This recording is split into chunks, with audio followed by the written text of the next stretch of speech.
Okay so आज हमारे साथ है मनजिंदर। मनजिंदर महिंद्रा पॉडकास्ट में आपका स्वागत है। कैसा लग रहा है यूके पहुंच के आपको? बहुत बढ़िया लग रहा है। सब सही है और अच्छी सिटी है। वेदर भी अच्छा है। सब मस्त चल रहा है। अभी तक एक डेढ़ महीना हुआ है तो इट विल बी फन। सही चलता है सब। बढ़िया है। और बारिश वारिश तो बहुत होती होती होगी, और खाना वाने का क्या सीन है? खुद ही बनाना पड़ता होगा। खुद ही बनाना पड़ता है। बारिश का क्या सीन है, बारिश पता ही नहीं चलता है। कभी मौसम चेंज हो जाता है, कभी धूप आ जाती है, कभी बारिश आ जाती है, तो हम्म, बहुत अनप्रिडिक्टेबल है चीजें यहाँ पे। थोड़ा बताओ कैसे आईआईटी रुड़की से तुम्हारा सफर यूके तक का थोड़ा। आईआईटी रुड़की में मैं फोर्थ ईयर में था। हम्म। पीएचडी में आई हम्म। मीन फिफ्थ ईयर चल रहा था। तो हम्म। एक स्कॉलरशिप पता चला कि there is one scholarship like Commonwealth split hmm. Site scholarship. Hmm. तो अप्लाई किया। हम्म। और प्रोसीजर सेम है जो सभी स्कॉलरशिप का प्रोसीजर होता है कि आपको होस्ट सुपरवाइजर ढूंढना। चाहिए। तो अगर वो हम्म। एग्री कर जाता है और हम्म। होस्ट लेटर दे देता है, then you can proceed with the application. Hmm. तो it's kind of 1 year process. तो हम्म। टाइम लगता है। एंड आई सजेस्ट कि अगर कोई अपने फोर्थ ईयर में है या फिफ्थ ईयर में है, he is good to apply. I mean okay. अगर फर्स्ट हम्म। सेकेंड ईयर है तो ट्राई की करना कि अभी नहीं अप्लाई करो, because okay. Chances are less. Okay. या तो क्या रिसर्च एरिया क्या था तुम्हारा? मटेरियल साइंस से कुछ रिलेटेड था? थोड़ा बताओ मटेरियल साइंस क्या है। Material science in general, like हम कोई भी मटेरियल देखते हैं, लाइक हम्म। हम बात कर रहे हैं, ये आप माइक यूज कर रहे हैं, जो भी है, हम्म। तो ये सब एक मटेरियल है। तो hmm. It will tell us about the constituents, then it will tell us about the behavior of anything, any material at a molecular level or atomistic level. Hmm. Then how we can make things better. So it will tell so many things. And material science has variety of industrial hmm. application ranging from aerospace, hmm. electronics, then medical. So material science is very vast, hmm. very vast topic. और Yeah, ये भी है कि material science हर एक matter का fundamental है। बिल्कुल कोई भी अगर देखा, डिफरेंट लेवल्स देखा जाए, एटॉमिस्टिक लेवल फिर आ जाता है प्रॉपर। एटॉमिस्टिक लेवल भी मटेरियल साइंस में कवर होता है, ठीक है, बिल्कुल जो माइक्रो मटेरियल्स में जाना चाहते हैं, नैनो मटेरियल्स में जाना चाहते हैं, और फिर उसके बाद आप बिल्डअप करते हो, फिर मैकेनिक्स बिल्डअप करते हो कि स्ट्रेंथ ऑफ बिल्कुल। मटेरियल बिल्डअप करते हो। हम्म। तो हर एक चीज की बहुत फंडामेंटल है, और हम हर जगह मटेरियल से ही घिरे हुए हैं। बिल्कुल मटेरियलिस्टिक वर्ल्ड में मटेरियल साइंस की बहुत जरूरत है। बहुत जरूरी और है। ये थोड़ा मटेरियल साइंस का इतना क्या इंटरेस्ट लगा लोगों को, मतलब रिसर्च करने का? क्योंकि है बहुत फंडामेंटल चीज। क्या क्या इंटिग्रेसीज हैं और क्या क्या हिस्ट्री और ध्यान रखना पड़ता है इस चीज में? एक्चुअली मटेरियल साइंस जो है एक एमर्जिंग फील्ड है। ओ। बहुत ही रिसेंट स्टार्ट हुआ है इसमें रिसर्च और सब कुछ, like may be 100 years 150 years. But अगर इसकी हम हिस्ट्री में देखा जाए तो मतलब जो केवमैन्स होते थे, so they start hmm. With the stone age. Hmm. जिसमें स्टोन एज में अगर हम बात करें तो सैंड पेपर जो ओ। मतलब ये होते थे, या ग्रेनुअल्स होते थे, तो लोग हम्म। उसको एज अ टूल यूज करते थे बहुत चीजों में। फिर स्टोन एज से लोग ब्रॉन्ज एज में आए। ब्रॉन्ज एज में हम्म। कैसे आए कि एक copper, start with copper, they start with copper. तो कॉपर एक रॉक से मिलता है जिसका नाम है मेलाइट। तो उस आई मीन रॉक से कॉपर मिला, देन कॉपर को टिन के साथ, आर्सेनिक के साथ, डिफरेंट एलिमेंट्स के साथ ज्वाइन किया, हम्म। कोलैब किया, तो वो एक ब्रॉन्ज मेटल मिला। तो हम्म। लोगों ने ब्रॉन्ज को यूज करना स्टार्ट कर दिया। हम्म। जैसे अगर हम बात करें, यूरोप में पिरामिड्स हैं या आर्किटेक्चर है, तो लोग क्या करते थे, जो ब्रॉन्ज मटेरियल था उसके हैमर और चिजल्स बनाते थे। ओ। और उससे ये पिरामिड्स और ये सब उससे बनना शुरू हुआ। हम्म। फिर अगर उसके आगे चलते गए, ये ब्रॉन्ज की अगर मैं बात करूं, टाइम पीरियड था around 3000 to 1000 BC। It's I mean very it's old. Quite ancient, yeah. Yeah. तो उसके बाद क्या हुआ कि लोग आयरन में घुसना शुरू हुए कि आयरन एज हम्म। आ गई। अब आयरन कैसे आया, मतलब It's in history that iron came from meteorites. जो meteor showers होता है तो वहां से आयरन आया, और फिर आयरन से आयरन के अलॉयज जब बनने लगे तो स्टील आया. तो ये एक जर्नी थी मटेरियल साइंस की. आजकल अगर हम देखें स्टील के बाद आजकल तो चीजें मिनिचराइज होने लग गई. I mean semiconductors, LEDs. तो ये एक प्रॉपर जर्नी थी जो मटेरियल साइंस की थी, जितना मतलब अभी तक हुआ है. और एक मैं हिस्ट्री में, इंडियन हिस्ट्री में भी देख रहा था, जिस समय महाजनपद थे चंद्रगुप्त मौर्य, उस समय बताते थे गंगा के तट पे ना खुदाई होती थी मेटल की. ठीक है. और एक मेटल की खदान के ऊपर लड़ाई हुई थी 2 किंगडम में. ठीक है. तो इतना पुराना है चंद्रगुप्त मौर्य के जमाने से मेटल. और इंडिया बहुत ज्यादा डोमिनेंट रहा एक समय पे मेटल की खुदाई और टूल्स बनाने में. ठीक है. तब आई थिंक कौन सी एज थी मेरे को ये नहीं पता, बट बहुत सारे टूल्स बनते थे यहाँ पे मेटल्स का यूज करके. सो इस मटेरियल साइंस में तुम क्या रिसर्च कर रहे हो? मतलब तुम्हारा क्या प्रॉब्लम है जिसको तुम टैकल कर रहे हो? मेजरली अगर बात की जाए, मेरा मास्टर्स भी मटेरियल साइंस में था, जो कि आईएसटी से था. मेरा और तुम्हारा एक ही जगह से था. और मेरा पीएचडी जो है वो आईआईटी रुड़की से है. तो मेरा मास्टर्स में मेरा जो काम था वो स्मार्ट मटेरियल्स पे था. तो और मेरा पीएचडी में जो काम है वो मेरा प्रेशर सेंसिटिव एडेसिव्स पे है. तो मैं थोड़ा थोड़ा दोनों को टच करूंगा. I'll start with smart materials. Smart materials क्या होते हैं? Smart and intelligent material means कि तुम्हें कोई भी, हाँ स्मार्ट, हाँ ये वाला स्मार्ट. तो तुम्हें कोई भी मटेरियल है, तुम उसको इंटेलिजेंट बना सकते हो. कैसे बना सकते हो? उसको प्रायर कंडीशंस पे रखो, किसी भी मटेरियल को. फॉर एग्जांपल हाई टेम्परेचर पे रखो, फॉर एग्जांपल प्रेशर पे रखो. तो किसी भी उसको रखो, और अगर दोबारा उसकी ओरिजिनल फॉर्म में आपको आना है तो दोबारा उसी कंडीशन उसको लाना पड़ेगा. फॉर एग्जांपल, मैं अभी बहुत डिटेल में नहीं जाऊंगा, बट फॉर एग्जांपल जैसे पॉलीमर होता है, तो सपोज कोई पॉलीमर है जो एक stimuli, we can say smart material as a stimuli responsive material. So we give a stimuli, polymer or any material give response. So it's a to and fro. So stimuli like polymer, we have a polymer. So suppose the polymer is an intelligent material. तो क्या होगा कि हम उसको pressure देंगे, वो हमें एक रिस्पॉन्स देगा. It can be shape change, it can be any property. For example, if I go more deeply, for example there is one polymer called PVDF, polyvinyl difluoride, which is piezoelectric material. I mean, you worked on it, I guess. So piezoelectric material में क्या होता है कि you give pressure, it will generate electricity, or it will any kind of electromagnetic thing. तो ये हो गया. तो मेरा एक्चुअली जो काम था mechano responsive, thermo responsive polymers. अब क्या होता है mechano responsive polymers?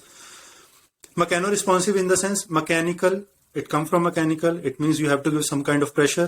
So we give pressure.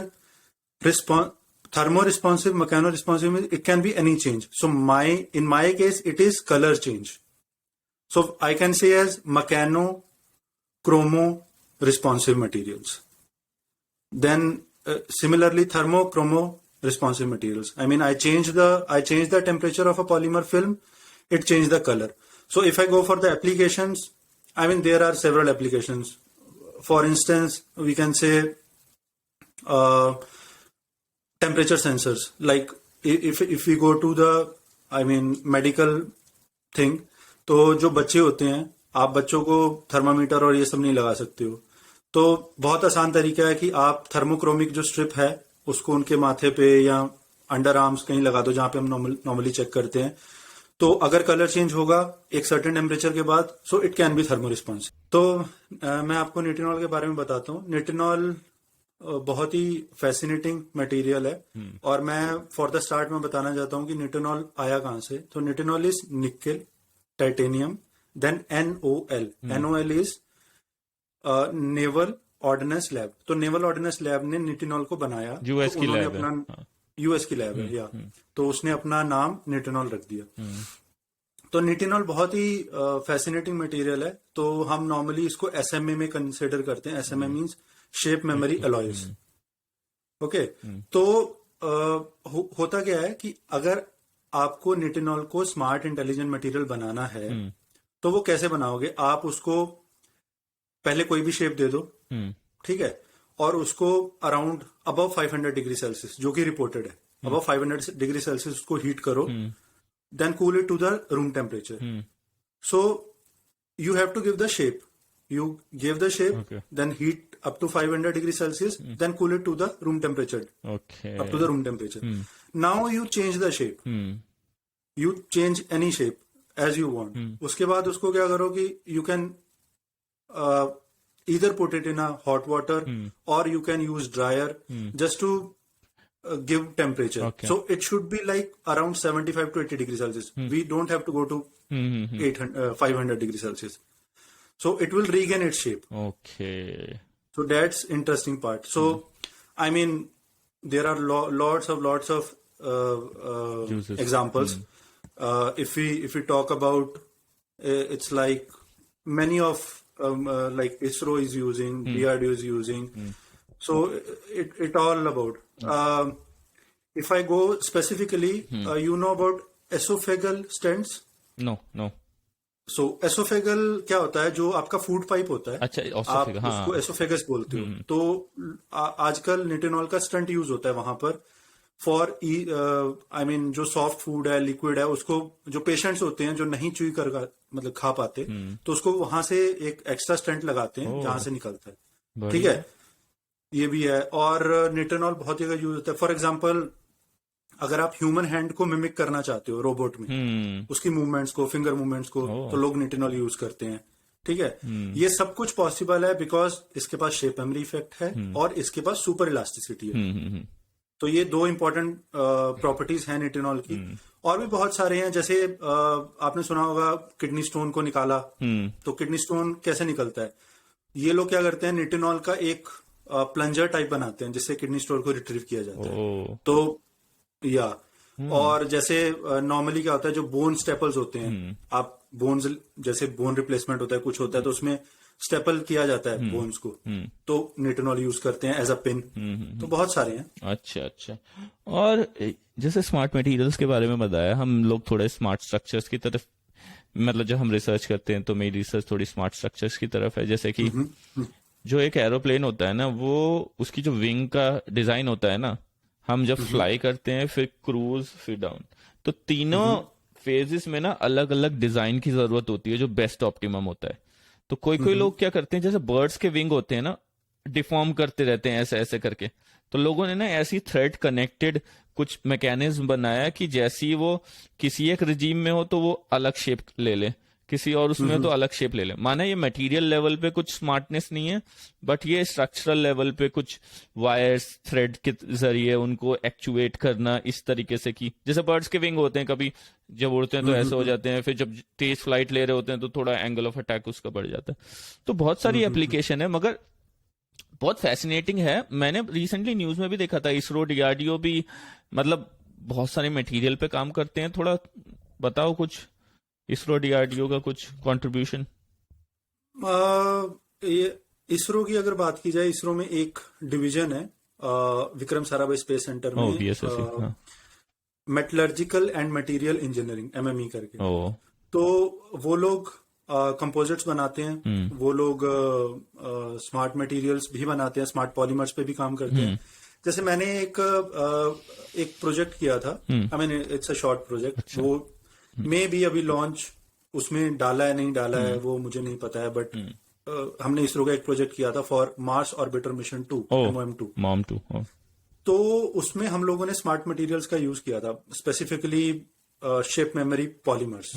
तो अगर आप पॉलीयूरेथेन की बात करते हो, तो पॉलीयूरेथेन को आप मॉडिफाई कर सकते हो as a shape memory polymers. Okay. तो उसमें क्या था कि I mean we are always proud to represent our country. तो क्या होता था कि मार्स ऑर्बिटर मिशन में अगर ये सक्सेसफुल होता है इन फ्यूचर, और अगर लैंड रोवर्स, जो रोवर्स हैं, वो काम करते हैं पॉसिबली, क्योंकि जो MOM1 है, MOM1 is very successful, but वो सिर्फ ऑर्बिटर में था। हाँ, ऑर्बिटर अभी जो सेट, MM2 हाँ। का प्लान है उनका क्या है कि वो सरफेस पे लेके जाना चाहते हैं, मार्स पे। हम्म। तो हमने क्या डिजाइन किया था कि जो रोवर है उसके साथ एक बहुत ही मिनिचराइज फॉर्म में इंडियन फ्लैग जाएगा। ओ, तो वो पॉलीमर का होगा, शेप मेमोरी पॉलीमर का होगा। तो क्या होगा कि आप वहां जाओगे लैंड रोवर, तो वो जब ओपन होगा तो उस पे मार्स का जो एटमॉस्फेयर है, अगर वो उसको यहाँ पे मतलब इंडिया में, हम इसरो में उसको एक एनवायरनमेंट देंगे जिसपे हमें उसे डिजाइन करना है, ताकि जब भी वो एनवायरनमेंट उसको मिले वो ओपन हो ओ, और लहराए। बहुत सही। हाँ, तो ये किया था। अभी एक इसरो के साइंटिस्ट हैं अरुण सर, और उनके साथ था, मतलब उन्होंने प्रपोजल दिया था तो उसमें मैंने काम किया था। तो हमने शेप मेमोरी पॉलीमर्स पे थोड़ा काम किया था, तो वो यहाँ पे तो सक्सेसफुल था। हमने वो क्रिएट करके पूरा प्रपोजल बना के भेज दिया था। अभी वो डेवलप, क्योंकि all over India hundreds of proposal आते हैं जब कोई भी मिशन होता है, तो उसमें से कितने शॉर्टलिस्ट होते हैं कितने नहीं होते हैं, ये तो जब होगा तभी पता चलेगा। हाँ, बिल्कुल। मगर तो हाँ, ये था। सून आई थिंक टाइमलाइन 5-6 साल की है मोम 2 की। I think with in 5-6 year Covid की वजह से या डिले हो गई, बट हाँ, लॉन्च तो इतना होगा। है, हाँ, तो होगा। दूसरा ये था, तुमने एक चीज बोली कॉम्पोजिट मटेरियल्स की। जैसे मेरी रिसर्च में भी जब हाइपरसोनिक्स व्हीकल की बात करते हैं, आजकल बहुत ज्यादा हाइपरसोनिक मिसाइल की बात कर रहे हैं, मगर जब हाइपरसोनिक्स होती है तो मतलब स्पीड किसी भी व्हीकल की, जैसे तुम्हारी मिसाइल की, बहुत ज्यादा चली जाती है, 5 से ऊपर चली जाती है, 5 मैक्स से, मतलब ध्वनि की रफ्तार से 5 गुना। तो उसमें इतना सारा ड्रैग लग रहा होता है एयर का, क्योंकि बिल्कुल एयर के अगेंस्ट उसे पुश करना है। तो वो मटेरियल्स ऐसे होना चाहिए जो टेम्परेचर भी सह सके और स्ट्रांग भी हो। तो उसके लिए हम कुछ बिल्कुल कंपोजिट मटेरियल डिजाइन करते हैं, कार्बन फाइबर, केवलार मिला के। तो इसकी बिल्कुल। कंपोजिट की तो ठीक ठाक एप्लीकेशन। और कंपोजिट और इन डायरेक्शन में क्या मतलब, यहाँ भी बहुत सारा कंपोजिट में रिसर्च हो रहा है एरोस्पेस में, शायद एरोजेल और ऐसा कुछ। हाँ, मतलब बहुत सारे कंपोजिट्स हैं। हम्म।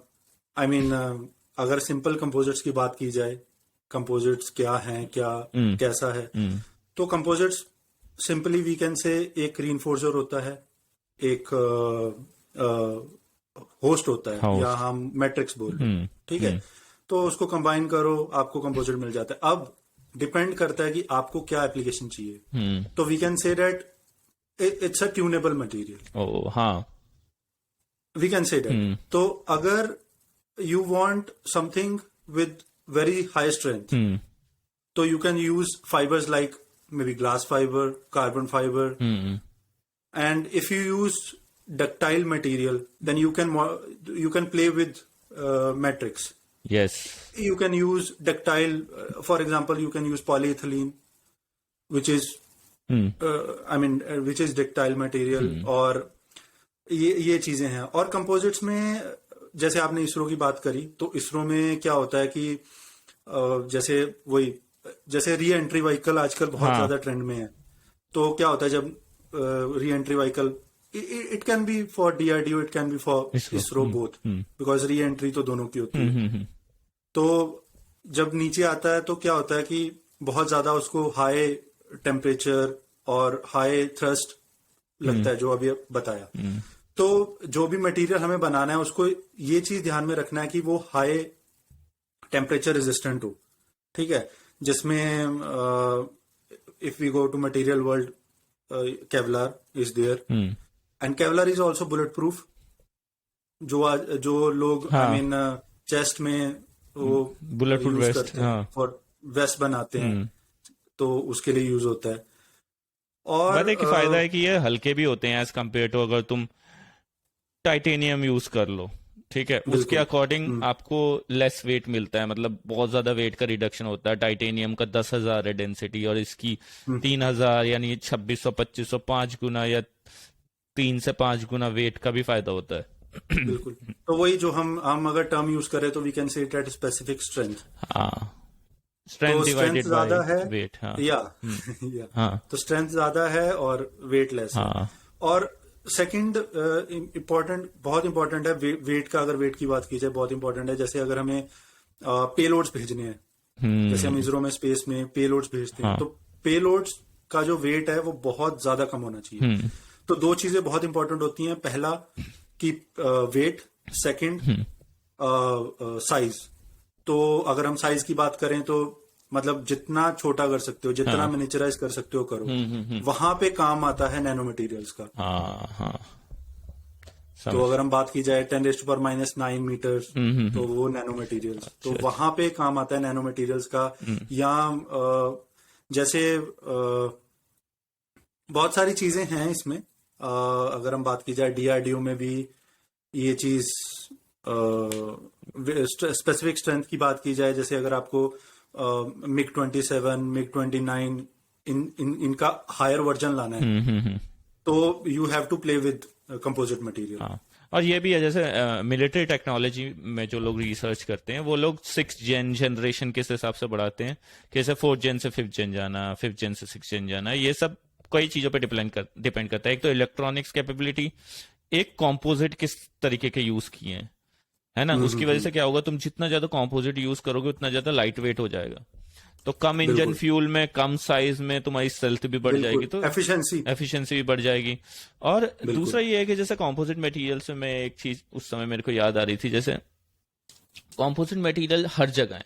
जैसे हमारे बोन है, it's self a composite material, मतलब पूरे बॉडी हमारी कहीं ना कहीं प्रोटीन और कैल्शियम का, बोन पर्टिकुलर प्रोटीन और कैल्शियम का मिक्सचर है, तो जिसकी वजह से कंपोजिट हर जगह है। वही हमने इंस्पिरेशन ली। और एक ये फायदा होता है जो आपने कहा, टेलरिंग, उसको प्रॉपर्टीज को टेलर किया जा सकता है।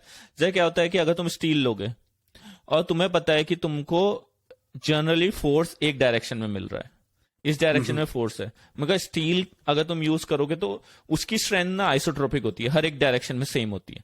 तुम्हें बाकी दो डायरेक्शन में तो स्ट्रेंथ चाहिए ही नहीं है, क्योंकि तुम्हें पता है लोड तो इसी डायरेक्शन से। तो क्या हो, उसी डायरेक्शन में कार्बन फाइबर, यूनिट डायरेक्शन में कार्बन फाइबर बिछाओ, ताकि वेट ऑटोमेटिकली लेस हो जाएगा और इतना ज्यादा टेंशन लेने की जरूरत नहीं है। और नैनो मटेरियल्स में तुमने बहुत सही कहा, जैसे आजकल जो नए नए सेंसर्स आ रहे हैं, बहुत छोटे लेवल के माइक्रोफोन्स, बहुत छोटी लेवल के कैमरा और पता नहीं क्या क्या, प्रेशर सेंसर, बहुत माइन्यूट प्रेशर सेंसर, और मतलब सब नैनो मटेरियल्स और ये मिनिचराइज करने का फंडा है। और नैनो मटेरियल से कुछ एनहेंस भी हो जाती है प्रॉपर्टी, जैसे बहुत ज्यादा देखा है। उसका क्या रीजन होता है नैनो मटेरियल एनहेंसर?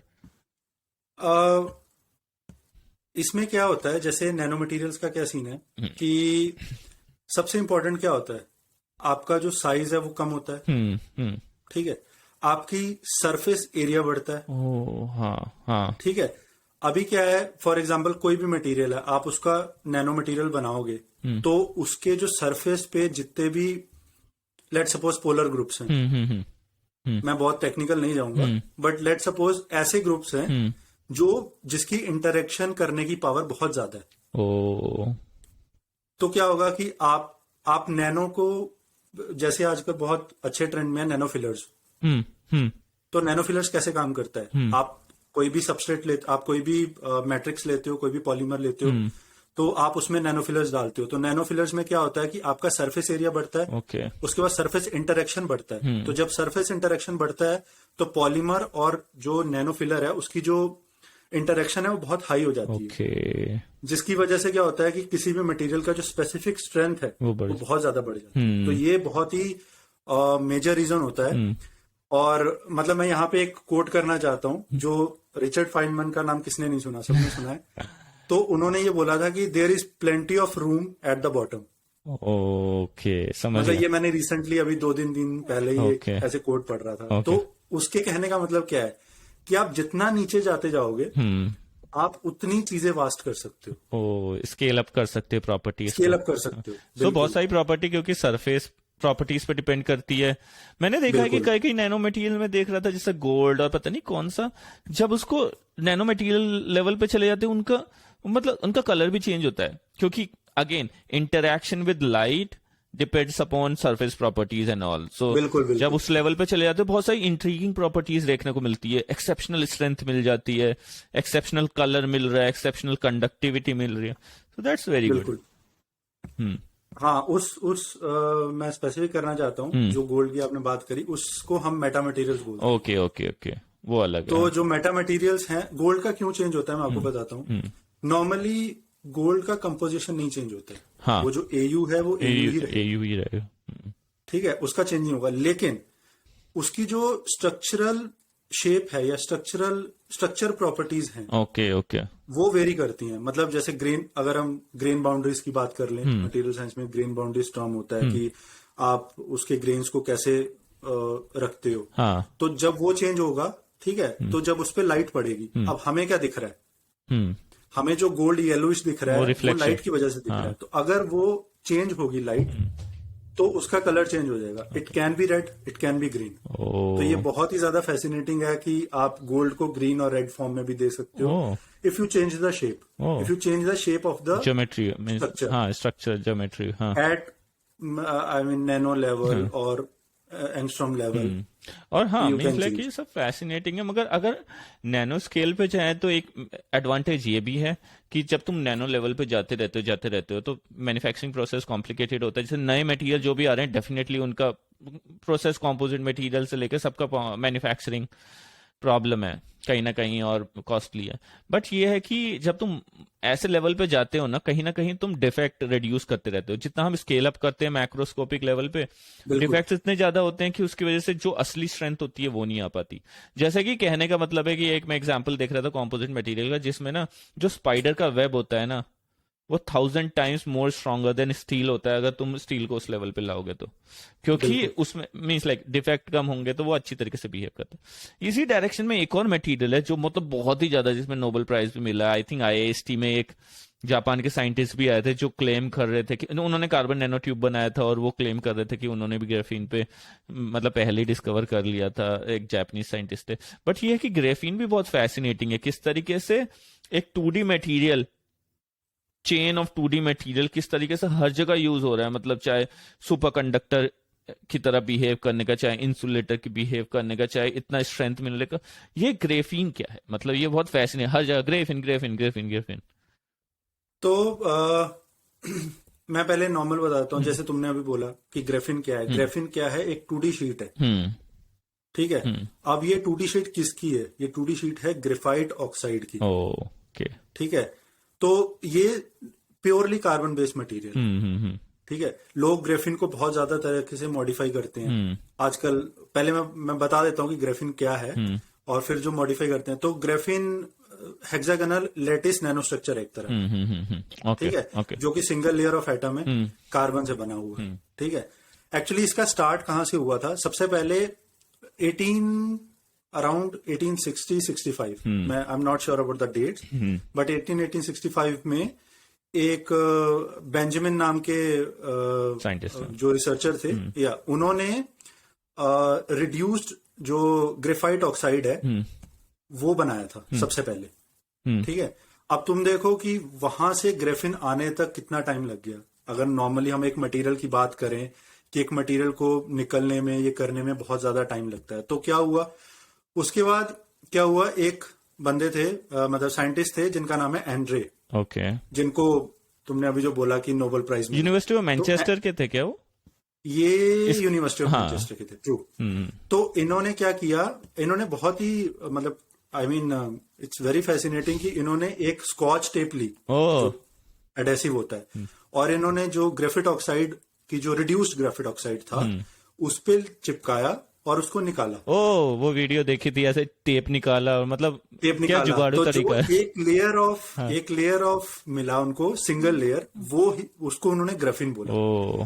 तो जो उनको नोबेल प्राइज मिला, उनका मतलब जो उनका टर्म था वो ये था, मैंने अभी पढ़ा था कुछ टाइम पहले, कि for ground breaking experiments regarding the two dimensional material graphene. 2010 में इनको नोबेल प्राइज फिजिक्स में मिला था। हाँ। तो ये दोनों को, मतलब एक एंड्रे था और एक कॉन्स्टेंटिन करके साइंटिस्ट थे, हाँ, इन दोनों को मिला था। बहुत सही। तो ग्राफीन मतलब या सुपर कैपेसिटर्स की तरह यूज कर सकते हैं, ठीक है। और आजकल सुपर कैपेसिटर में ये भी चल रहा है कि it will take seconds to charge. Mobile phone मतलब मोबाइल फोन और batteries, it depends upon seconds to charge, and it will wear out like after hours or days. Okay. Or maybe not wear out.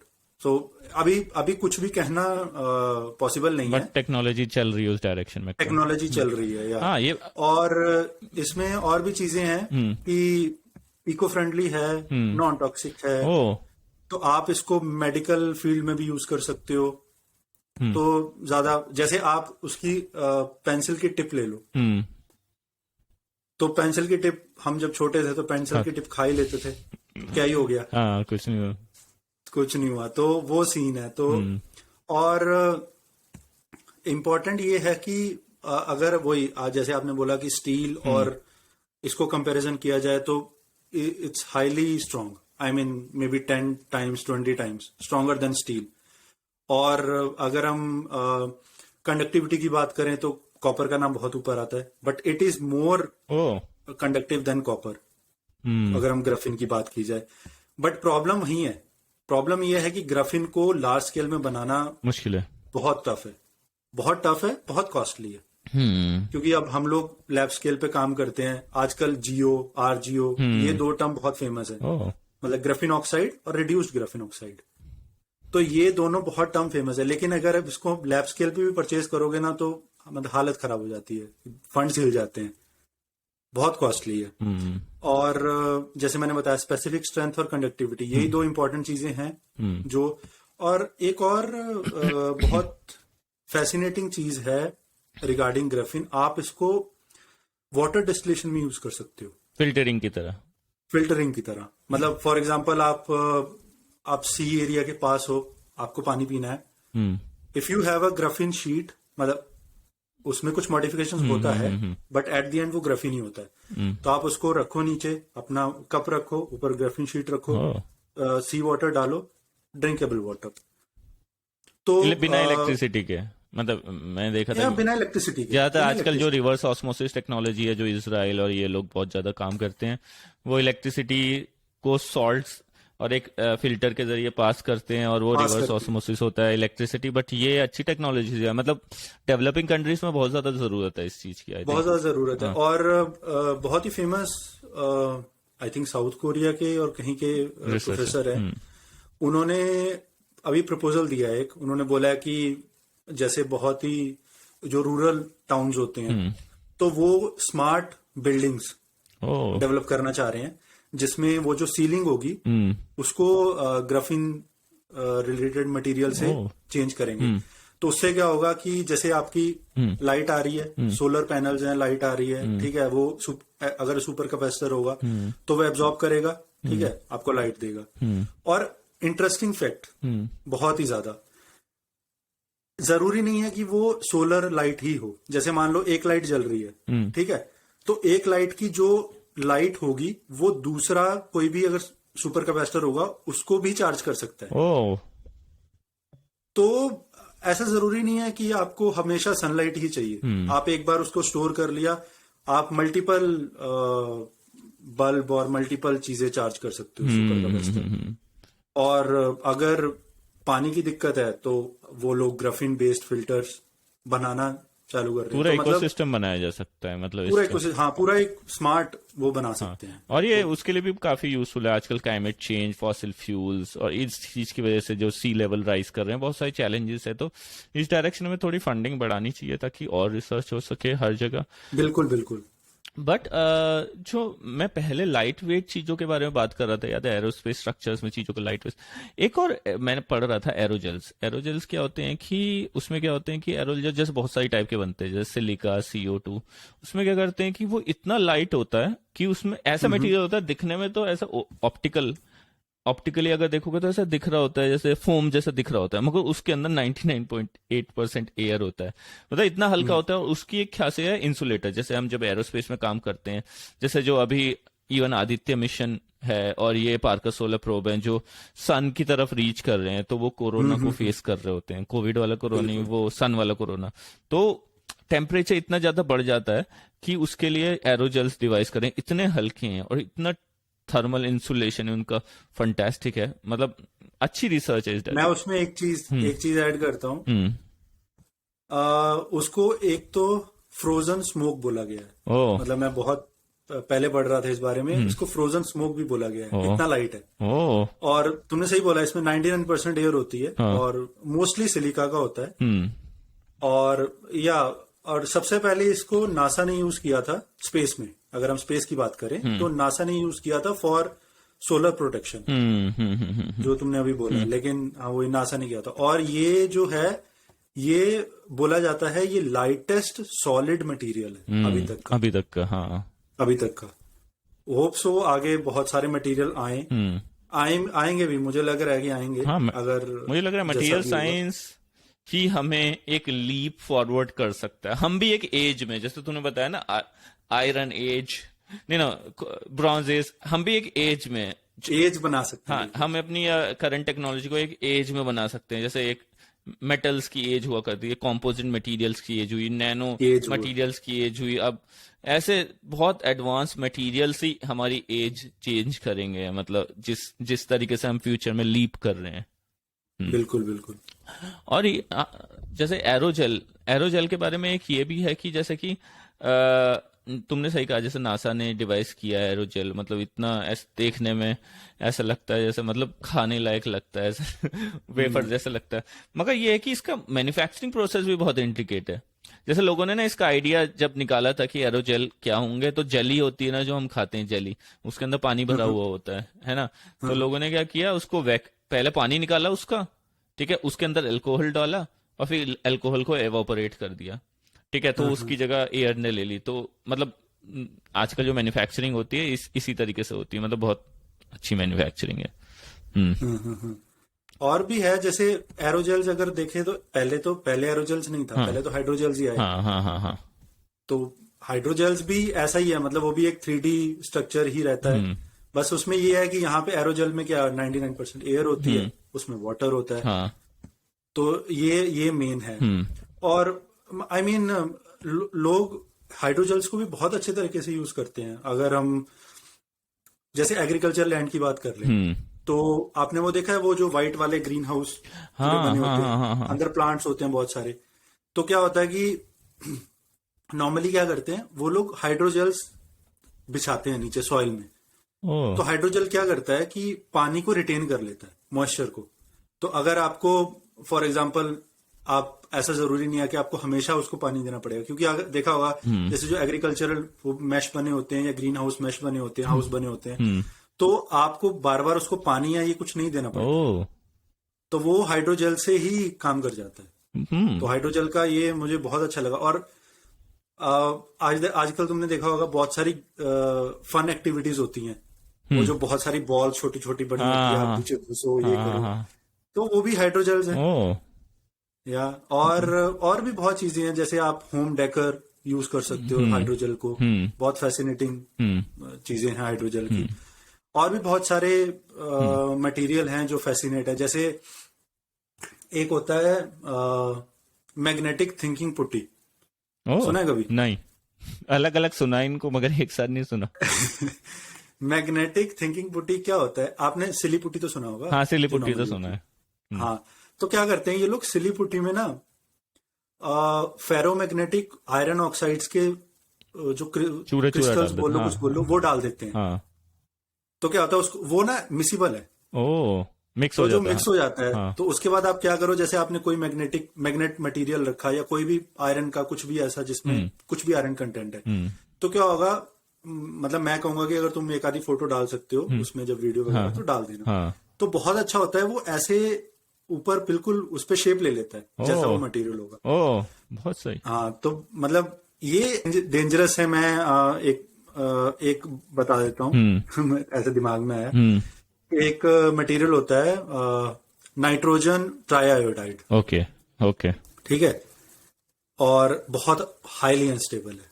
वो जो कई लोग, मतलब it has bomb like capacity also, I think. वही सुना होगा। पानी की बोतल में आता है, उसको हिला दो तो करोगे, किसी चीज से भी उसको टच करोगे फट जाएगा। तो मतलब हाईली अनस्टेबल है। और मतलब लोग इसको पता नहीं, ज्यादा नहीं पता कि कहाँ कहाँ यूज करते हैं। बट अगर इसको यूजफुल रखना है तो जैसे माइनिंग वगैरह में आप करते हो, तो माइनिंग में इसको यूज कर सकते हैं। मुझे ज्यादा इसके बारे में नहीं पता, बट ये बहुत ही एक ओह बहुत सही, बहुत सही। है और इमर्जिंग। जैसे तुमने एक चीज मेरे दिमाग में अभी चल रही है, वो गोल्ड का कलर चेंज, मेटा मटेरियल्स किस तरीके से गोल्ड ग्रीन कलर का, ब्लू कलर का दिखने लग जाता है जस्ट उसकी गोल्ड की माइक्रो लेवल पे। अगर तुम स्ट्रक्चरल प्रॉपर्टी या ज्योमेट्री चेंज करोगे, मटेरियल चेंज नहीं हुआ है ना, हम नैनो मटेरियल के नैनो स्केल पे गए हैं मटेरियलिस्टिकली, हम बस ज्योमेट्रिकल प्रॉपर्टीज चेंज कर रहे हैं कि किस तरीके से वो थोड़ा उसको उबड़ खाबड़ बना देना, साइनसोइडल बनाई देना, कुछ इस तरीके से वो उसको कलर प्रॉपर्टीज चेंज हो जाती है। मतलब मेटा मटेरियल भी बहुत फैसिनेटिंग है यार। मैं हाँ, अगर अगर तुम मेटा मटेरियल को तोड़ोगे ना, मेटा मटेरियल कैसे बना, मटेरियल तो चलो हम सबको पता है, मैटर से मटेरियल आता है। मेटा क्या होता है, जैसे हम मेटा ह्यूमन बोलते हैं, बियॉन्ड हाँ, कि मतलब बियॉन्ड एक्सपेक्टेशंस। तो मेटा मटेरियल वहां से आया टर्म कि बियॉन्ड एक्सपेक्टेशन। मेटा वहां से तो नहीं आया, फेसबुक से, फेसबुक वाला मेटा फेसबुक से भी आ सकता है, वो भी बियॉन्ड है। लेकिन ये है, और भी चीजें हैं, मतलब मेटा काम कैसे करता है, मुझे जो मैं समझता हूँ मेटा मटेरियल से, कि मेटा रिस्पॉन्स, जैसे किसी भी मटेरियल का जो रिस्पॉन्स है उसको चेंज करता है, electric response, magnetic response.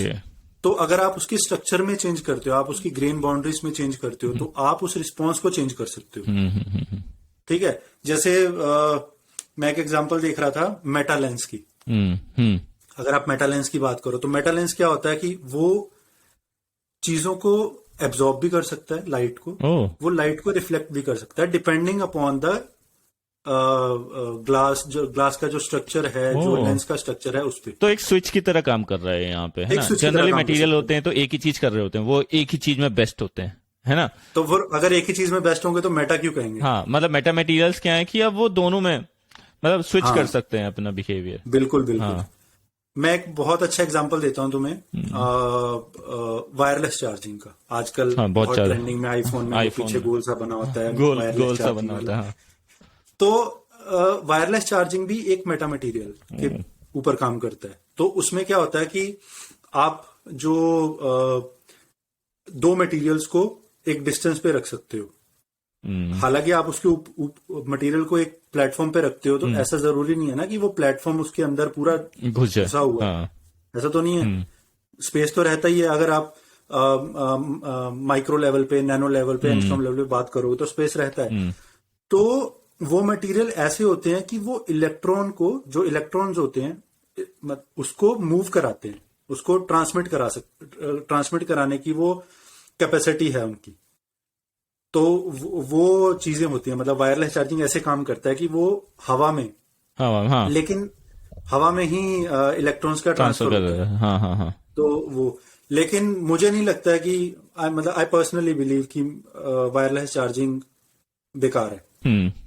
Okay. क्यों है? क्योंकि बहुत ज्यादा लॉस होता है, एनर्जी का बहुत ज्यादा लॉस होता है। जो चीज, जैसे अभी हम बात कर रहे थे तो तुमने बोला कि वायर्ड नहीं होना चाहिए, वायर्ड होना चाहिए, वायरलेस नहीं होना चाहिए। तो वायरलेस क्यों नहीं होना चाहिए? क्योंकि चीजें कम्युनिकेट प्रॉपर नहीं हो पाती, मतलब जो क्वालिटी है उसको मेंटेन नहीं कर पाती। ठीक है, साउंड क्वालिटी को।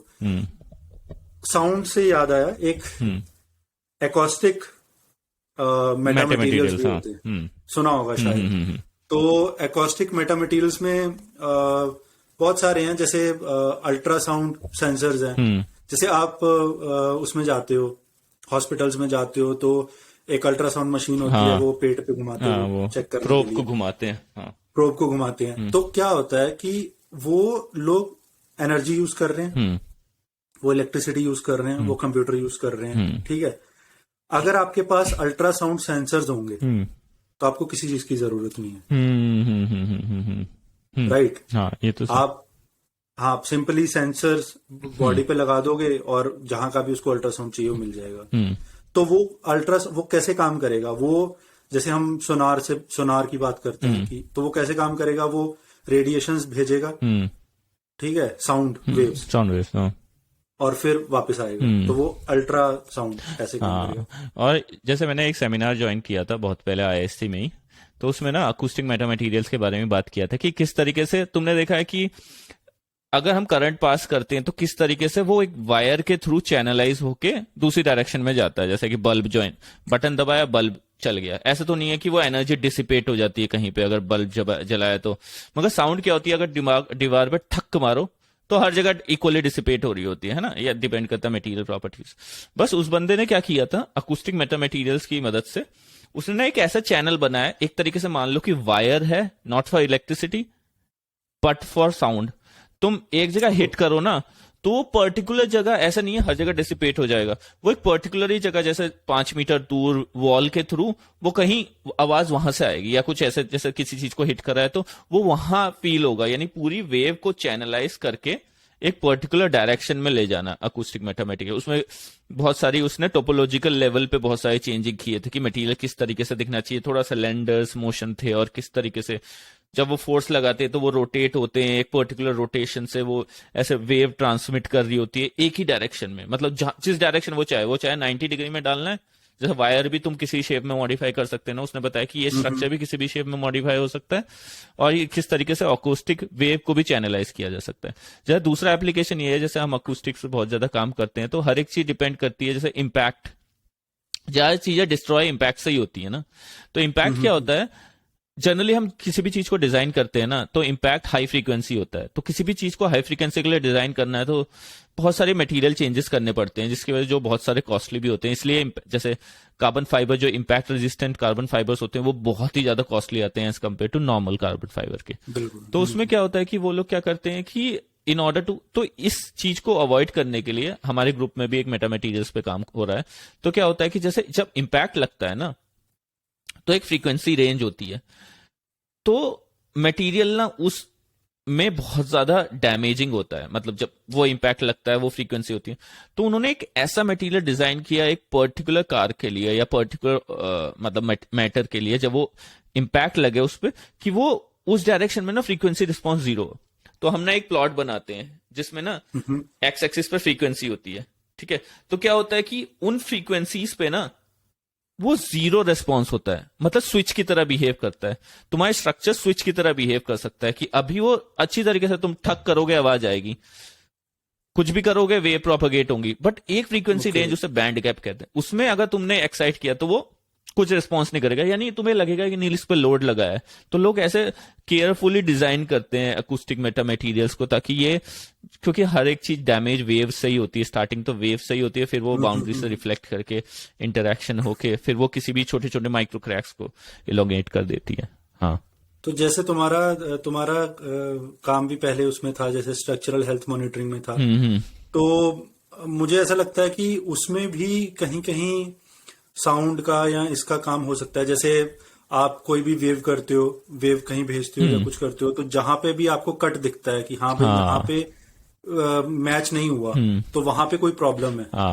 हाँ, सिमिलरली उसको कुछ एनडीटी बोलते हैं, I think, non destructive testing या फिर स्ट्रक्चरल हेल्थ मॉनिटरिंग। तो हाँ। तो मेन हमने यही फाइंड करने होते हैं कि वेव, हाँ वेव का बहुत ज्यादा, जैसे हर एक चीज का फंडामेंटल वेव है, चाहे इलेक्ट्रोमैग्नेटिक वेव चाहे अकूस्टिक वेव, कोई भी फोर्स इंटरेक्शन एक वेव से ही होता है। वर्ल्ड भी ग्रेविटेशन से सबसे मोस्ट पॉपुलर फोर्स है, उसका भी ग्रेविटेशनल वेव से रिलेशन है। तो कहीं भी पर्टर्बेशन होगी, किसी भी फील्ड में कोई पर्टर्बेशन हो रही है, इलेक्ट्रिक फील्ड में पर्टर्बेशन, मैग्नेटिक फील्ड में पर्टर्बेशन, तो वो वेव के जरिए ट्रांसफर हो सकता है। तो हर एक वेव को चैनलाइज किया जा सकता है। जैसे तुम देखो एंटीना, इलेक्ट्रोमैग्नेटिक वेव को किस तरीके से तुम चैनलाइज कर सकते हो मल्टीपल एंटीना से, हर एक, और इलेक्ट्रिक फील्ड को भी वायर के जरिए चैनलाइज कर सकते हो, हर एक चीज को चैनलाइज कर सकते हो। अकूस्टिक्स को इतना चैनलाइजेशन की जरूरत थी, तो लोगों ने वो अकूस्टिक मेटा मटेरियल डिजाइन करके को स्ट्रक्चर भी स्विच की तरह बिहेव कर सके कि वो हिट भी कराया तो फील ही नहीं हो रहा है, ऐसा लग रहा है कि कुछ हुआ ही ना हो, है ना। तो ये है। और इसी डायरेक्शन में जैसे कि मैं ये चीज देख रहा था कि मेटा मटेरियल्स तो फैसिनेटिंग है ही, बहुत सारे और मटेरियल्स हैं। जैसे अगर आप न्यूज सुनो अभी, तो न्यूज में क्या सुनने को मिलेगा, इंटरनेशनल न्यूज सुनो, जो चाइना यूएस ट्रेड वॉर, बस ट्रेड वॉर ची ची चू चू यही चलता रहेगा। और ये बहुत, जैसे हम लोग तो ज्यादातर सुन नहीं पाते क्योंकि मीडिया से फिल्टर हो जाते हैं और मीडिया को पर्टिकुलर रिपोर्ट देते हैं। तो एक चीज है रेयर अर्थ मेटल्स, इसके बारे में थोड़ा बताना। रेयर अर्थ मेटल्स किस तरीके से इन्होंने पॉलिटिक्स शुरू कर दिया रेयर अर्थ मेटल्स पे, क्या रेलेवेंस है इसका? आई मीन रेलेवेंस तो बहुत ज्यादा है। अगर रेयर अर्थ मेटल्स की बात करें तो हमारे पास लगभग 17 रेयर अर्थ हाँ मेटल्स हाँ हैं। हाँ शायद हाँ। तो करेक्ट आई गेस, है ना। तो 17 रेयर अर्थ मेटल्स में चाइना के पास बहुत ज्यादा अर्थ मेटल्स हैं। आई मीन और एक्चुअली क्या होता है कि चाइना के आप ऐसा पास नहीं तो है कि आई थिंक 40% है, बट वो मैन्युफैक्चरिंग में अगर देखा जाए कैपेसिटी वाइज नो 98% उनके पास है। मैं वही हाँ वही वही बता रहा हूँ, हाँ। वही बता रहा हूँ। ऐसा नहीं है कि रेयर अर्थ मेटल्स हमारे पास नहीं है, इंडिया के पास नहीं है, यूएस के पास नहीं है, जापान के पास नहीं है, ऑस्ट्रेलिया के पास नहीं है, सबके पास है। क्या होता है कि दो चीजें हैं इसमें, दो फैक्टर्स होते हैं। पहला कि जो रेयर अर्थ मेटल्स हैं उसका एक्सट्रैक्शन का जो प्रोसीजर है वो ओ बहुत इंपॉर्टेंट होता है, पहला। सेकंड, रेयर अर्थ मेटल्स आपको किसके साथ मिलता है? आपको अकेला रेयर अर्थ मेटल मिल जाएगा, या it can be come with may be uranium के साथ है। अब आप किसी रेयर अर्थ मेटल को यूरेनियम के साथ मिला हुआ है, अब उसको अलग कैसे करोगे? और क्या होता है कि जो मुझे पर्सनली लगता है, हम इंडिया हो गया, यूएस हो गया, जापान, ये जो कंट्रीज एक्सेप्ट चाइना, हम लोग बहुत ही इन्वायरमेंटल कंसर्न पर्सन है। हम लोग ध्यान रखते हैं कि भाई इन्वायरमेंट को नहीं होना चाहिए और कुछ। एनजीओज भी होते हैं, बहुत सारी यूनिट्स भी होती हैं बहुत सारी गवर्नमेंट ह्यूमन में। राइट्स हाँ एनजीओज, हाँ। तो ये बहुत सारी चीजें होती हैं जो हैम्पर कर जाती हैं। इट्स गुड, आई बिलीव कि बहुत अच्छी चीज है। हाँ, शॉर्ट टर्म में ठीक प्रॉफिट है, के लिए, लॉन्ग टर्म में हमें वो नहीं करना चाहिए ना। बिल्कुल हाँ। बिल्कुल। तो चाइना क्या करता है कि मैंने नॉर्मली कुछ वीडियोस में देखा कि वो जहां पे उनकी माइनिंग फैसिलिटी होती है उसके पास एक बहुत बड़ा गड्ढा खोद लेता है। ठीक है, तो क्या करता है कि वहीं पे पूरा प्रोसीजर, पूरा ओपन एयर में पूरा प्रोसीजर करता है उसको एक्सट्रैक्शन का। तो क्या करता है, रेयर अर्थ मेटल को निकालता है।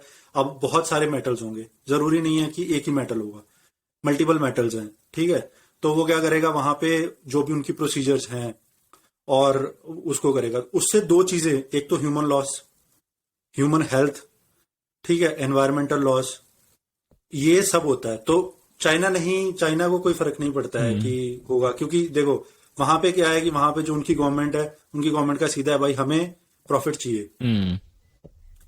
ठीक है, तो इन्वायरमेंटल उनके लिए कंसर्न नहीं है। बट इंडिया में क्या है कि इंडिया में ये चीज है। लेकिन अभी रिसेंटली लिथियम का वो जो मिला है JNK में, इतना बड़ा फार्म, और अभी बहुत ही रिसेंट न्यूज है कि आंध्र प्रदेश आंध्र में भी में हाँ।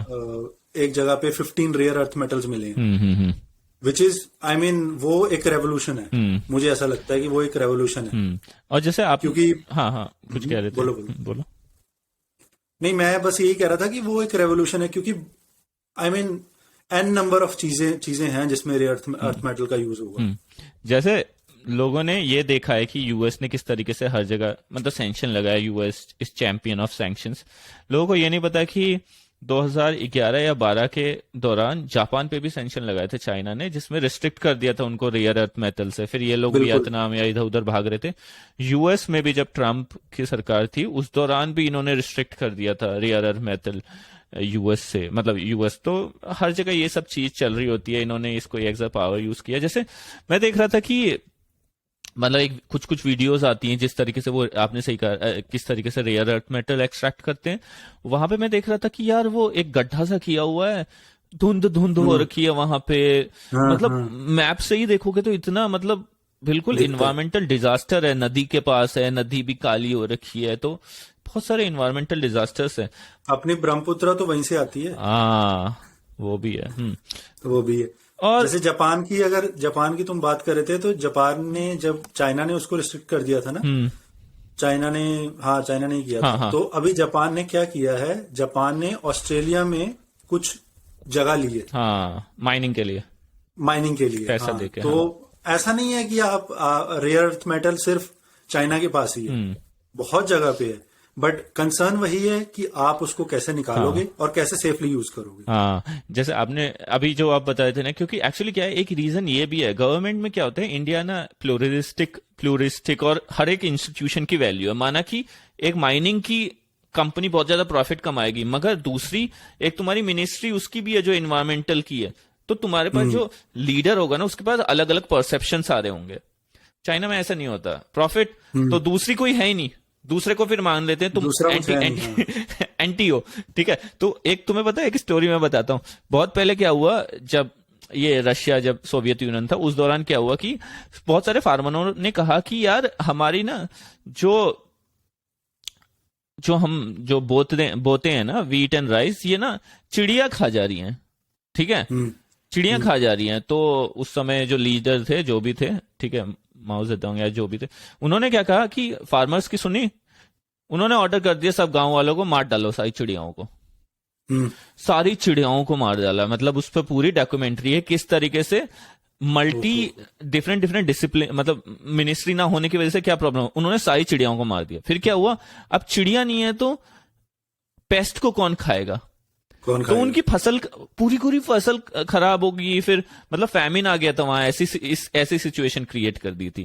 तो ये मतलब एक डेमोक्रेसी का ये फायदा होता है कि सबकी एक आवाज होती है।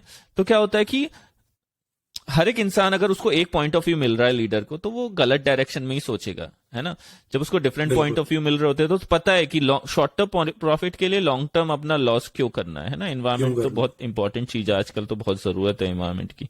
बट आजकल आई मीन इंडियन इकोनॉमी बहुत ऊपर जा रही है, तो कोई ऐसा नहीं है, मतलब हर चीज को ध्यान में रखते हुए जा रही है कि इन्वायरमेंट भी बचाना है और जीडीपी भी बढ़ानी है और टेक्नोलॉजी भी ऊपर लानी। और जैसे रियर अर्थ मेटल में एक नियोडीमियम मुझे जो इकलौता पता है, ठीक है, उसका आपने देखा है कि वो चूचू करने वाले मैग्नेट होते हैं, दो ऐसे सिलेंड्रिकल आते हैं, उन्हें छोड़ो, उनकी मैग्नेटिक स्ट्रेंथ अच्छी होती है, बट ये है कि थोड़ी एक्सेप्शनल होती है। ऐसी नहीं है कि उनकी जगह कोई और नहीं ले सकता, मतलब नॉर्मली लेते थे, बट उसमें बीडीएम में हायर मैग्नेटिक स्ट्रेंथ है, वो चुड़ी ऐसे करने वाले मैग्नेट।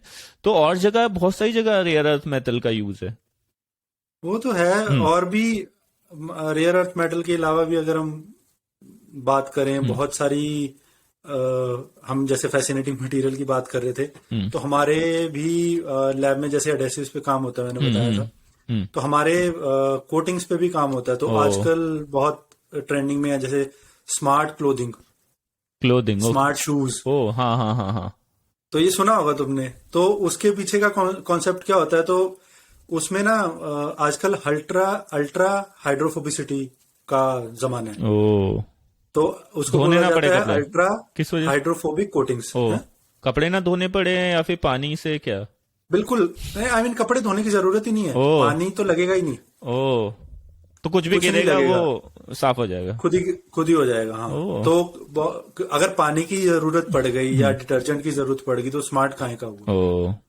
स्मार्ट तो तब हुआ ना अगर किसी चीज की जरूरत नहीं है। तो होता क्या है, जितना मैं मतलब उस बारे में थोड़ा सा बताना चाह रहा था कि अल्ट्रा हाइड्रोफोबिक कोटिंग्स में क्या होता है कि आपका जो आपने लोटस इफेक्ट का नाम सुना है? नहीं। लोटस का जो पत्ता होता है, मतलब जो लीफ होता है, ठीक है, उसका एक इफेक्ट होता है, वो हाइड्रोफोबिक इफेक्ट होता है। हाइड्रो मतलब अच्छा, हाँ वाटर, समझ गया, वो जो मोटी बन जाता है। हाँ, तो हाइड्रो मतलब पानी, फोबिक मतलब डर, उससे डर। तो हाइड्रोफोबिसिटी मतलब पानी से जो दूर रहता है। तो लोटस इफेक्ट क्या होता है कि आप उस पे पानी डालो, ड्रॉप डालो, ठीक है, तो वो पत्ते को गीला नहीं करेगा, वो ऐसे ड्रॉप घूमता रहेगा, ठीक है। तो बाद में बहुत रिगरस स्टडी के बाद जब साइंटिस्ट ने स्टडी करा तो उसमें पता चला कि जो लोटस लीफ है उसका जो स्ट्रक्चर है वो ऐसा बना हुआ है कि वो जो वाटर ड्रॉपलेट है वो सिर्फ उसके कर्व्स के ऊपर रहता है, अंदर जाता ही नहीं है। ओके, सो माइक्रो लेवल पे छोटे छोटे कर्व्स और उबड़ खाबड़ है, वो उबड़ खाबड़ है, ठीक है। तो वहां से कॉन्सेप्ट आया सरफेस रफनेस का। ओके, ठीक है। तो आजकल लोग क्या करते हैं, उस लोटस जो इफेक्ट है उसको मिमिक करते हैं अपने पॉलीमर्स पे, अपने मटेरियल्स पे, ठीक है। तो जैसे मैं आपको एग्जांपल देता हूं पीडीएमएस का, पॉली डाइमिथाइल सिलॉक्सेन, ठीक है, ये एक पॉलीमर है, दवाई लग रही है, और ये हाइड्रोफोबिक इफेक्ट ऑलरेडी देता है, बट ये हाइड्रोफोबिक इफेक्ट देता है, सुपर और अल्ट्रा नहीं दे पाता। तो सुपर और अल्ट्रा हाइड्रोफोबिक इफेक्ट देने के लिए क्या करते हैं लोग, इसके ऊपर बहुत सारी अलग अलग तरह की कोटिंग्स कर देते हैं या फिलर्स ऐड कर देते हैं, जिसकी वजह से क्या होता है, सरफेस रफनेस बढ़ जाता है। तो जब सरफेस रफनेस बढ़ेगा तो हाइड्रोफोबिक। पानी ऊपर लगेगा ही नहीं। हाँ। तो लोग क्या कर रहे हैं आजकल, कपड़े होते हैं कॉटन के, उसके ऊपर कोटिंग कर देते हैं। तो जब आप उस पर पानी मारोगे, या तुम एक आधे फोटोज डाल देना, इसमें हाँ। बहुत अच्छी वो है, पानी डालोगे कुछ डालोगे तो वो गीला नहीं होगा, या कुछ कीचड़ डाला कुछ नहीं होगा। या आप फॉर एग्जांपल आपको ग्लव्स यूज करने हैं, तो हम लोग क्या करते हैं आजकल, लैब में ग्लव्स यूज होते हैं, ठीक है, तो नेचुरल रबर है, ग्लव्स बनाए, वो यूज किए, फेंक दिए, हाँ हाँ हाँ। तो वेस्टेज है। तो अगर वही सुपर हाइड्रोफोबिक कोटिंग्स के साथ बना हो ग्लव्स, तो एक बार यूज किया, आप उसको मल्टीपल यूज कर सकते हो विदाउट गेटिंग वेट, वो ड्राई ही रहेगा। तो ये बहुत ही मतलब आई मीन इमर्जिंग फील्ड है। अगर कोई भी इस पे काम करना चाहे तो आई मीन कर सकता है। बहुत आपसे अभी बात भी कर ले। नहीं, मेरे से मेरा लोटस वो के नाम नहीं पे है। याद है, ये लोटस भी है एक, योगा हाँ ये वाला लोटस भी है। हाँ। तो मैं क्या कह रहा था कि हाँ, जैसे कि हाँ, ये तो बहुत सही। मैं एक वीडियो देख रहा था जिसमें क्या किया उन्होंने कि उन्होंने ने एक वाटरमेलन लिया, वाटरमेलन को एक हाइट से गिराया, ठीक है, और उसको एक बार हथौड़े से मारा, उसके ऊपर ना एक कोटिंग कर दी, स्प्रे मार दिया, जिसे कहते हैं कि most words most strongest spray किसी भी मटेरियल का बताओ बनाओ, मुझे नहीं पता किस मटेरियल का, बस वो उसको काला काला कर देते हैं। ओ भाई, वो बंदा हथौड़ा मारा जा रहा है उसमें, वो वाटरमेलन टूट ही नहीं रहा, ठीक है। तो बता रहे हैं किस तरीके से एक जस्ट कोटिंग करने से बहुत सारी एक्सेप्शनल प्रॉपर्टीज मिल सकती है। जैसे बहुत सारे मिल कोट्स सकती है। होते हैं जो थर्मल इंसुलेशन के लिए भी नासा यूज करता है, जस्ट सिंपल कोट करना, जस्ट कर दिया, ठीक है। तो कोटिंग का मतलब बहुत, स्प्रे कोटिंग, हाँ, स्प्रे कोटिंग। स्प्रे कोटिंग्स तो कोटिंग का है मतलब बहुत ज्यादा फ्यूचर है कि आपको ज्यादा टेंशन लेने की जरूरत नहीं है कि मटेरियल बनाओ, ये बनाओ, एक्सेप्शनल प्रॉपर्टी, जस्ट एक कोट लगाओ, काफी है। सो तो हाँ वही वही चीज है। हाँ सही कह रहे हो। हाँ। और ऐसे ही। एक और चीज जो आजकल बहुत पॉपुलर है, जैसे मैं रिसेंटली न्यूज में भी देखता हूँ, जिसके अराउंड अरे हर जगह पॉलिटिक्स घुस गई, साइंटिफिक कम्युनिटी में भी आजकल बहुत ज्यादा ईगोइस्टिक रिसर्चर्स हो गए हैं। जैसे एक ही तरीके के दो ग्रुप अगर एक चीज पर रिसर्च कर रहे हैं तो दोनों की बात को काटेंगे, दोनों के पेपर रिजेक्ट। ऐसे एक रूम टेम्परेचर सुपर कंडक्टिविटी पे भी बहुत चल रहा है कि जैसे क्या होता है, सिंपल कंडक्टिंग वायर्स होते हैं, उनमें रेजिस्टेंसेस होते हैं, तो जनरली क्या होता है जब हम इलेक्ट्रिसिटी फ्लो कराते हैं तो नियरली 1000 किलोमीटर पे 3 से 5% एनर्जी का लॉस होता है, क्योंकि रेजिस्टेंस, तुमने देखा होगा वायर आवाज भी कर रहे होते हैं, हीट अप भी होते हैं। तो सुपर कंडक्टर क्या हो गया, एक बार सुपर कंडक्टर आ गया ना तो कोई लॉस ऑफ एनर्जी होगा ही नहीं। होगा ही नहीं। मगर सुपर कंडक्टर को बनाने के लिए, जैसे सुपर कंडक्टर को शायद ओन्स नाम के कोई रिसर्च साइंटिस्ट ने, उन्हें प्राइज मिला था, तब उन्होंने मरकरी यूज करी थी, मगर वो मरकरी को उन्हें 4 केल्विन तक ले जाना पड़ता था उसकी सुपर कंडक्टिविटी प्रॉपर्टी के लिए। फिर धीरे धीरे लोगों ने रिसर्च करी सुपर कंडक्टर्स पे, फिर धीरे धीरे एक आईएससी की भी स्टोरी बताऊंगा इसके अराउंड, तब मुझे पता चला कि क्या पॉलिटिक्स है।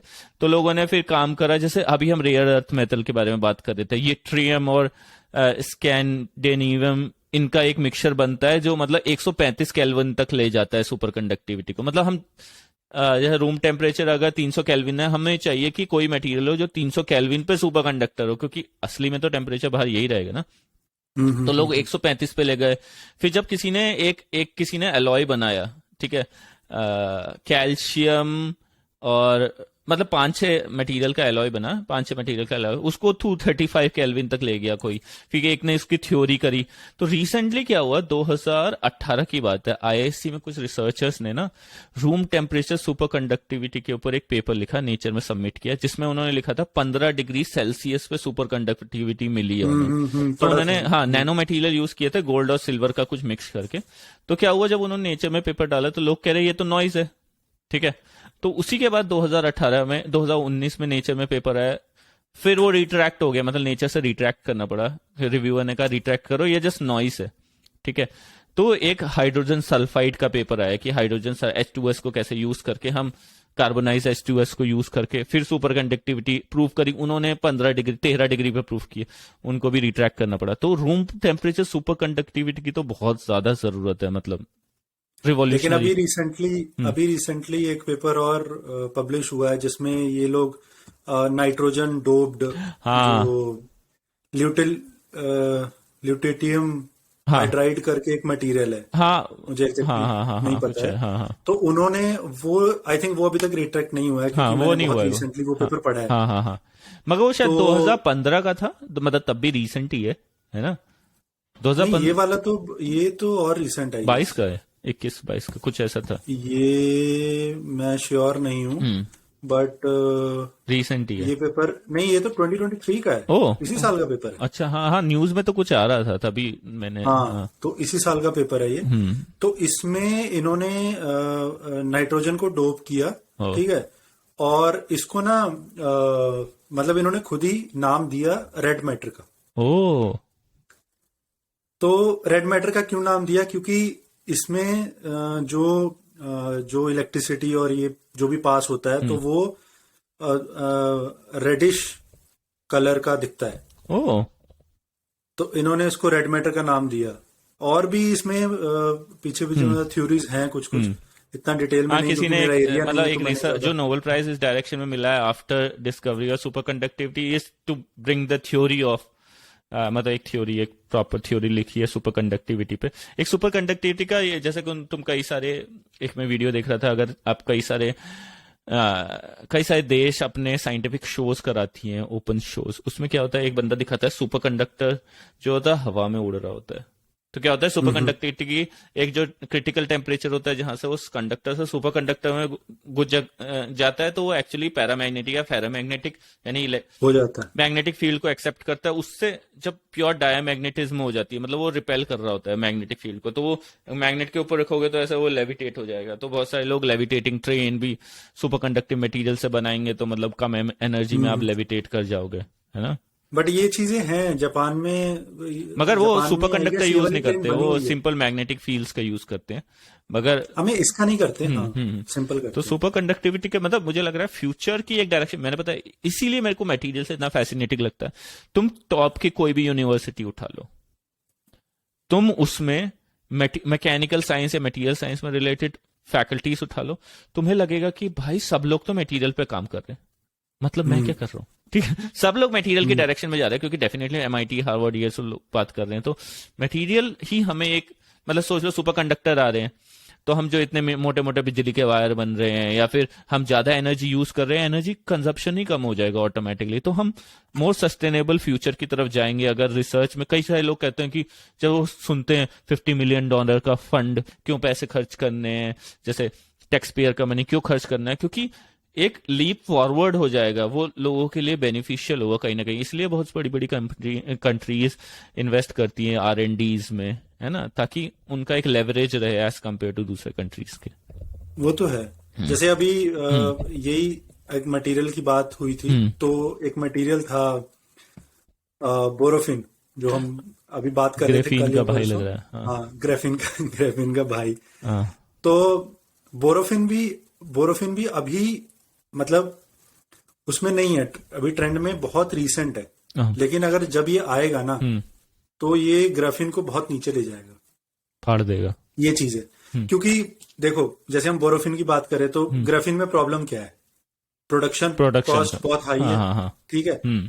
दूसरी चीजें हैं मैकेनिकल हार्डनेस, ठीक है। ओ और जैसे मैकेनिकल हार्डनेस क्या होता है? मैकेनिकल हार्डनेस जो है वो इतना सुटेबल नहीं होता है, जैसे compression, stress, torsion okay okay में इतना अच्छे से काम नहीं करता है। ओके। अगर ग्राफिन की बात करें, तो ये चीजें बोरोफिन कवर अप करेगा। आई थिंक तो उसका लैटिस बोरोफिन भी ज्यादा एक स्ट्रांग वही है एज कंपेयर टू।